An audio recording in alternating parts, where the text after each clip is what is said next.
everybody. Today we are in a really interesting place. This is a Toulon, little town in Illinois, where one of our clients live. His name is Jim McMillen, and we will have a few questions for him. How's he doing his crop here, how he's using machine, what are his challenges, and overall how's life is, the farmer's life is in Toulon. Stay tuned and watch till the end and subscribe, remember?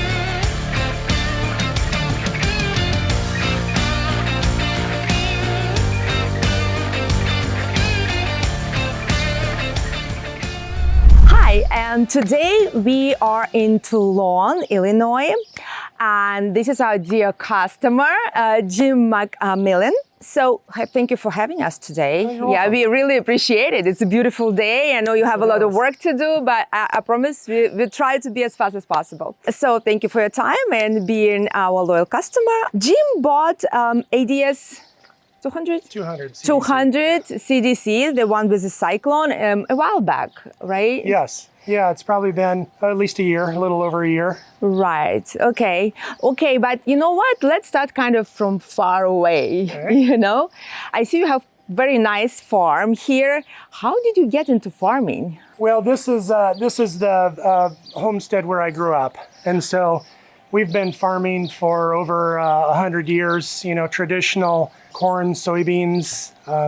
I grew up with dairy cows, so we had alfalfa that we put up also and oats for the cows. So farming's always been in my blood forever. So.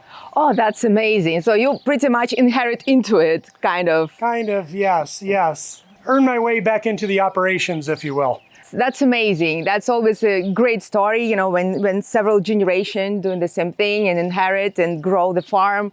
And even though it's not the easiest business, right? No, and honestly, you know, after I graduated high school, you know, my dad was farming the land and my uncle and my aunt, they were all on the land. And so there just wasn't room for another family to be on the land. So, you know, I had to go off to college and earn my own way, but I always had in the back of my head of trying to find some way to get back and contribute to the operations here.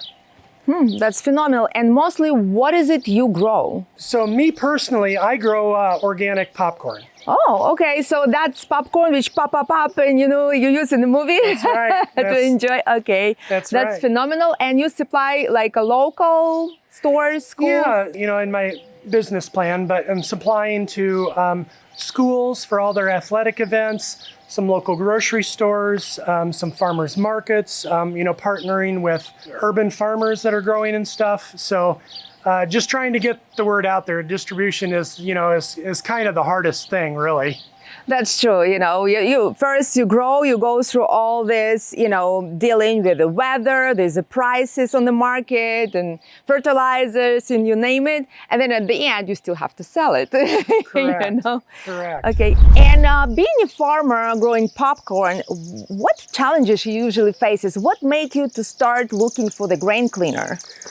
Sure. So it was kind of funny how I got into it. So I mentioned that we've been growing crops to help feed livestock and ethanol and those types of things. And so in my head, when I started, I was like, okay, well, I live up around Chicago.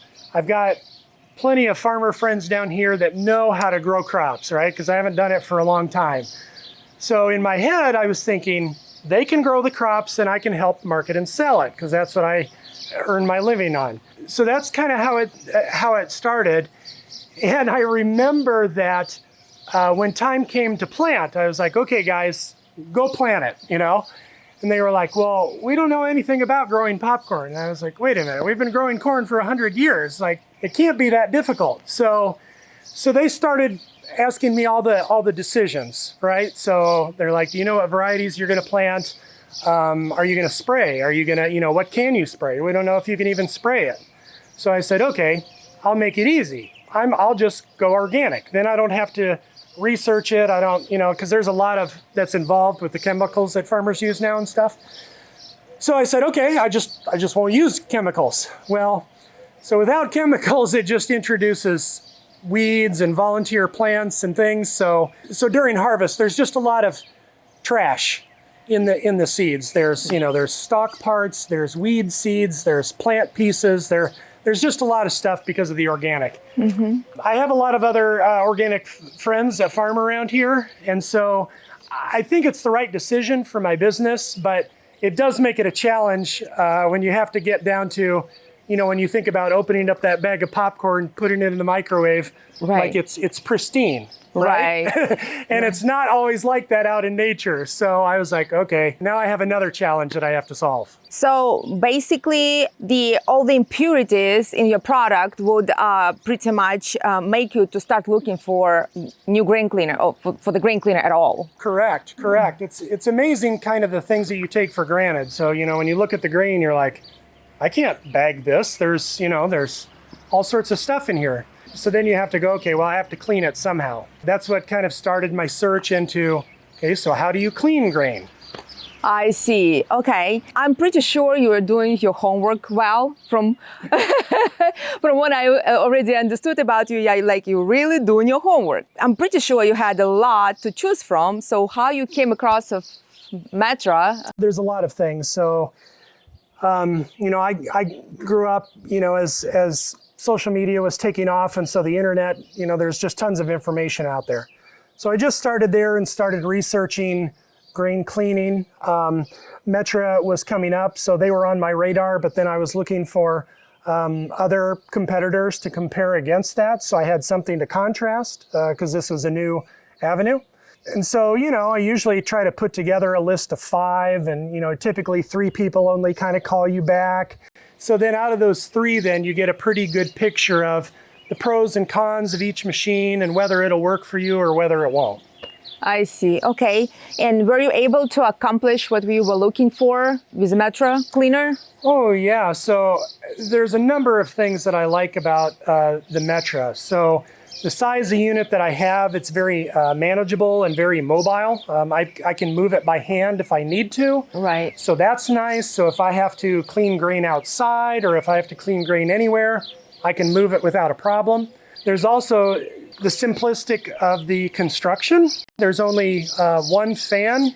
There's no moving parts. There's no screens. There's no real adjustments. So, it was essentially error-free. So, and I opted to get the dust collector on it too.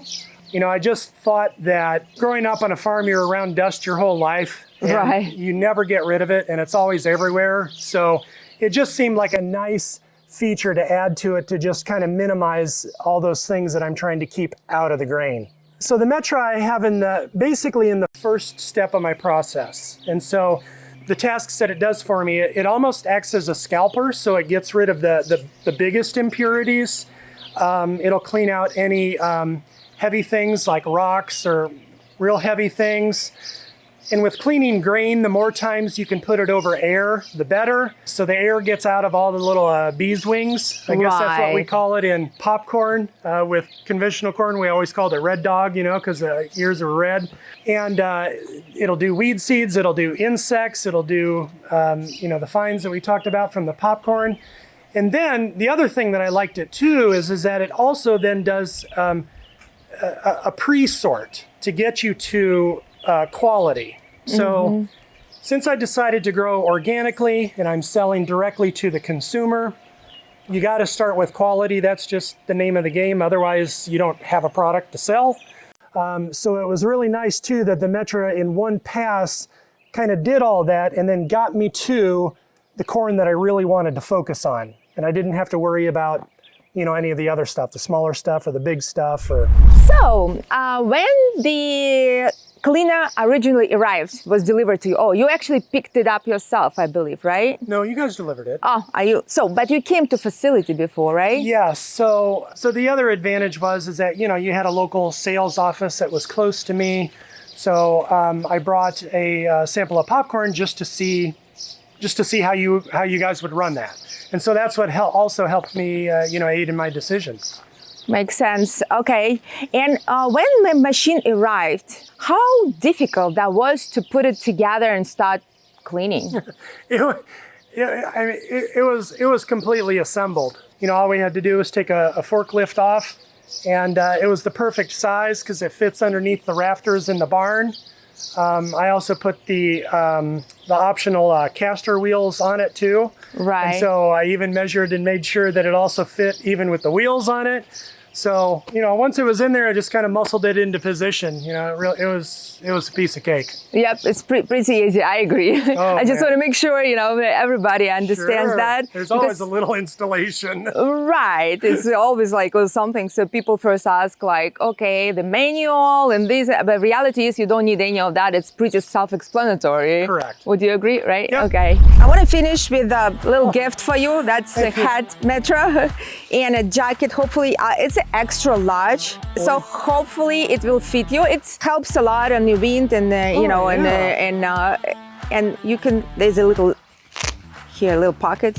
You can hide the anorak here.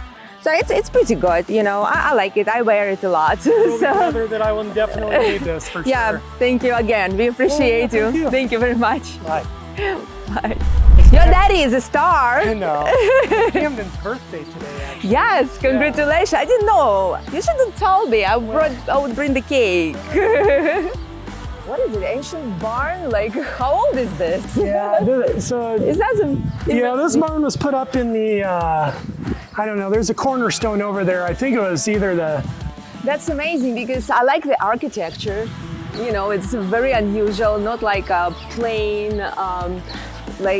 modern buildings. You know, they're all the same kind of gray. You know, these have a character. Yep. You running your YouTube channel, and it's called Like a Dirt. Yeah, I could do the mission work that I'm doing along with like farming and like create a business around that. For like, sure. I was just like, oh hello, where was that idea all this time? How cost effective that's for you?